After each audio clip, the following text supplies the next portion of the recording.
pigeons. Pigeons are a common thing. In this case, this is a pigeon based on Chinookan, and it was Chinookan people that were reducing their language, taking a very, very complex language, because Chinookan is exceedingly complex, and just reducing it down, taking out the uninflected words in the vocabulary, only the very simplest verbs reduced to their simplest forms, whatever, to make a bare-bone language that we could communicate in if we didn't otherwise share language. And an example of why I'm sure it was around forever is, the very first ships that come to the Columbia River record good sound sentences in Chinook Wawa, in this language, Chinook.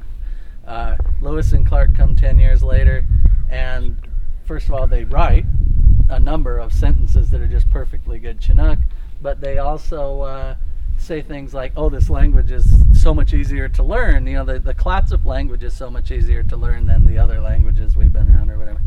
Well, it couldn't be further from the truth if they are talking about Clackamas, or real Clatsop, real Chinookan from the mouth of the river to the Dalles.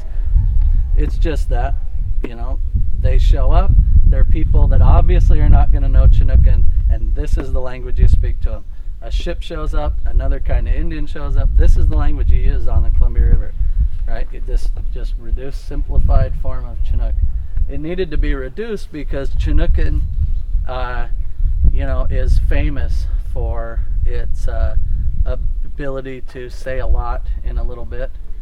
So there are many, most of the verbs in a Chinook sentence, if you're just talking, the verb actually gives you all the information you would want. A simple word like gayuyam, it's just a word. It says, in a time a long time ago, a person was moving in a direction away from me and arrived there. This one guy, it's saying an individual. He was going in a direction away from me in an ancient time, and he arrived there. So, just a simple little sentence. Chinookan is also famous for its consonant clusters. It can put tons of consonants together, which you kind of see in Chinook Wawa anyway. But there's a real famous word, that has no vowels at all. And it means, it's another example of this really complex kind of way that Chinookan verbs work, because that's saying they were coming out of the water in a direction away from me. So just one verb, and that's saying, giving all that information. So anyway, so this language existed. I mean, a reduced form of Chinookan just for bare bones communication. In the context, though, of places like Fort Vancouver, the early reservations, towns like, an interesting example is like Victoria, BC, where there were so many different Indians in different places in one, different people in one place. This language just flourished, and what it really did at a place like Fort Vancouver is you had a Hawaiian man marrying a local Indian woman. Their only language of communication was Chinook Wawa. And then their kids were, raised in a household where the kids undoubtedly knew both languages, but they knew Chinook Wawa because that's the language they heard every day.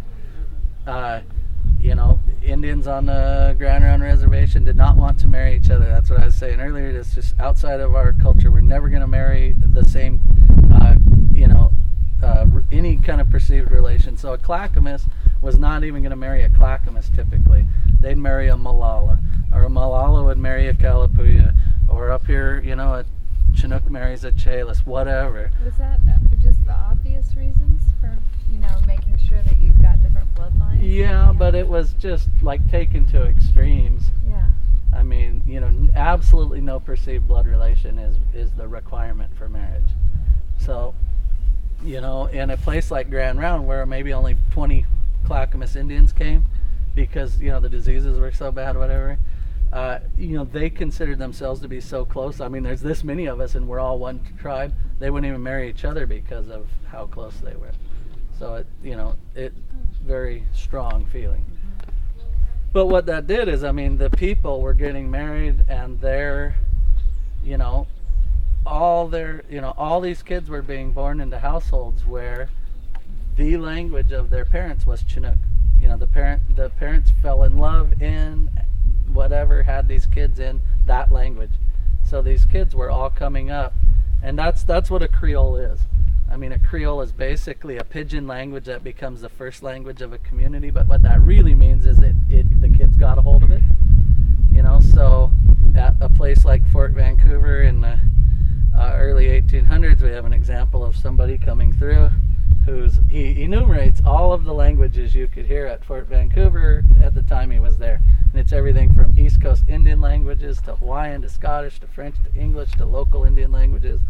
And he says, but everybody speaks Chinook. Actually, I think he says the bastard tongue or something, the bastard Chinook or something, you know. So he names this language Chinook, and he says, but the kids spoke it more readily than anyone.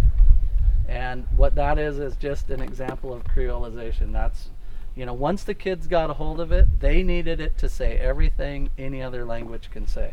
A pidgin language cannot do everything that a regular language can do.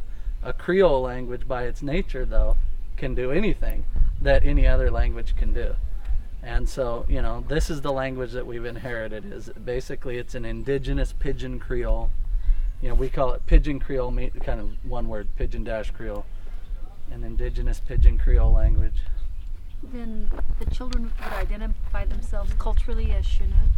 Well, I mean, probably if they were Chinookans, typically yes. But I mean, you know, in this context, it could have been anything. You know, if they were on Grand Round and one of the parents was Kalapuya, they'd probably call themselves Kalapuya because that's Kalapuya country, you know. But because we always intermarried, who you are is where you're from. So, you know, in my own family, a man named Oskalawillich was married to a woman named Akansi. She's a Satsip Indian from the Grays Harbor drainage, but their kids are Wakayakam because they were raised at Pillar Rock on the Columbia River.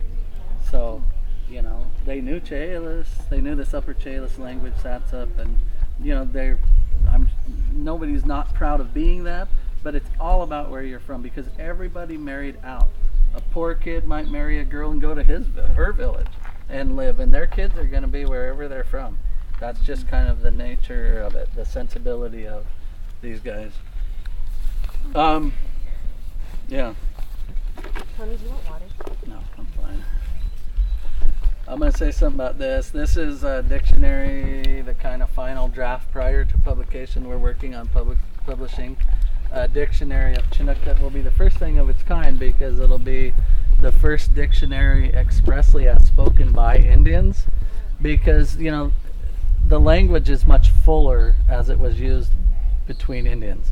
It's just, there's kind of, everybody that spoke this language in any modern times had a regular version they used every day with their family or on the reservation, whatever, and then like a reduced form of it that you used with the white doctor or whatever it was, right? I mean, there's a reduced form of it that was used, and everybody that was non-Indian that lived around these Indian communities spoke this language and spoke it well, but just a little different. It was more of a negotiation, you know, more reduced, a little more reduced. But and there were some non-Indians that were very famous for speaking very much like Indians, and the early priests, for instance, were, you know, when they write about this language, they say, you know, the native pronunciation's the norm. Like everybody needs to try to talk like that. You know, that's the, you know, so they acknowledge there's this other form of it. It's just by the nature of an English speaker's mouth, or it's kind of hard to get all these sounds out in the detail, whatever.